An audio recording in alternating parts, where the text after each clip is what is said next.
भाऊ, नगराध्यक्षासाठी आपण नगराध्यक्षासाठी आपण उतरलेला आहात. काय कसा काय लढा राहील आणि काय आपण मुद्दे घेऊन जनतेसमोर जाणार आहात? नमस्कार, मी मनोज रमेश बाबू कुर्डे, भारतीय जनता पक्षातर्फे मला या ठिकाणी उमेदवारी दिलेली आहे. भारतीय जनता पार्टीचं या ठिकाणचं आमचं नरखेड शहराचं विजन एकच आहे की नरखेडचा सर्वांगीण विकास. या ठिकाणी यासाठी आम्हाला महाराष्ट्राचे लाडके मुख्यमंत्री देवाभाऊ जे देवेंद्रजी फडणवीस आहे त्यांच्यावर विश्वास ठेवून, तसेच आमचे ऊर्जावान पालकमंत्री चंद्रशेखरजी बावनकुळे आणि आमच्या भागातले विकास पुरुष श्री चरणसिंह ठाकूर साहेब यांच्या नेतृत्वात आम्ही या ठिकाणी नरखेड नगर परिषदची निवडणूक लढत आहे. आम्ही मागील काळामध्ये जेव्हापासून चरणसिंह ठाकूर साहेब या ठिकाणी या क्षेत्राचे आमदार झाले, पहिल्यांदा असं वाटलं की या ठिकाणचं कुठतरी विकासात्मक काम करण्याची भूमिका चरणसिंह ठाकूर साहेबांनी घेतली. या ठिकाणी नरखेडचा पाणी पुरवठा प्रश्न होता जो अनेक वर्षापासून या ठिकाणी भेडसत होता. या प्रभागामध्ये जेव्हा आम्ही फिरत आहोत, याच प्रभागामध्ये अनेक ठिकाणी पाण्याची समस्या मोठी आहे आणि ही समस्या दूर करण्यासाठी सर्वात आधी चरणभाऊनी या ठिकाणी भारत सरकारच्या योजनेअंतर्गत टाकला होता प्रस्ताव, परंतु निवडणूक येत असल्यावरही आपलं काम होत नाही. तातडीने त्यांनी महाराष्ट्र नगरोत्थान मधून हा पाणी पुरवठ्याचा 64 करोड रुपयाची योजना मंजूर करून आणली.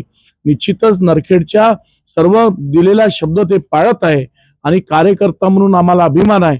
आणि आम्ही त्यांनी जे नरखेडचं स्वप्न रंगवलं आहे, नरखेडचं आम्ही या ठिकाणी नरखेडकरांनी जे स्वप्न रंगवलं आहे विकासात्मक दृष्टिकोनात, तो शैक्षणिक असो किंवा या ठिकाणी क्रीडा क्षेत्रातलं असो, अनेक अशा याच्यामध्ये आजपर्यंत काम केलं गेलं नाही आहे. आज इथला स्पोर्ट पूर्णपणे हरवलेला आहे.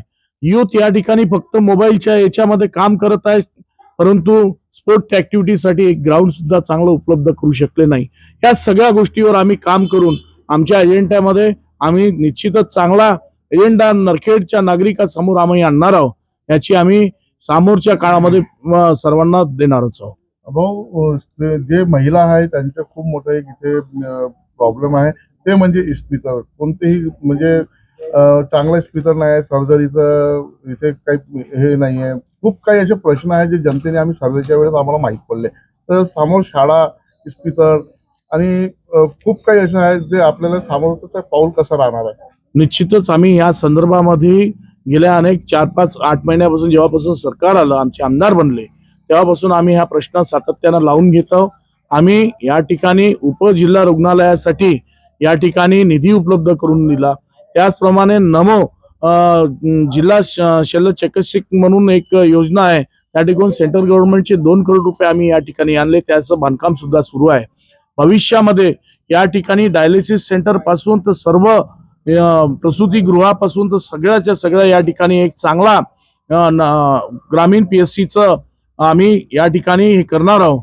आणि निश्चितच ज्या याच्यामध्ये नरखेड नगर परिषदचा सहभाग राहून नरखेड नगर परिषदची या ठिकाणी वचक राहील अशी सुद्धा व्यवस्था आम्ही या ठिकाणी करणार आहोत. त्याचप्रमाणे आताच आपण जो प्रश्न विचारला की या ठिकाणी आरोग्याच्या सुविधा तर आम्ही या ठिकाणी निश्चित करणार आहोत. शैक्षणिकच्या माध्यमातून या ठिकाणी CBSE शाळा इतकंच नाही तर या ठिकाणी नावलौकिक गव्हर्नमेंटची जे योजना आहे त्या योजनेच्या माध्यमातून केंद्रीय विद्यालय आम्ही या ठिकाणी चालू करू. निश्चितच आमचा हा अजेंडा राहणार आहे.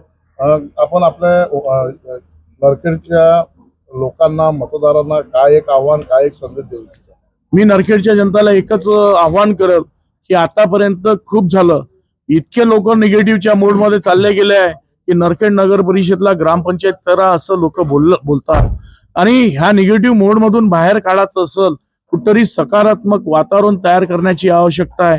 या ठिकाणी लोकांमध्ये पॉझिटिव्हिटी आणून या गावाचा विकासाचा जो ध्येय आहे तो साध्य करण्याची आमची नागरिकांना अपील राहील की निश्चितच ह्याच गावामध्ये सगळं काही सक्षमतेनं काम होऊ शकते.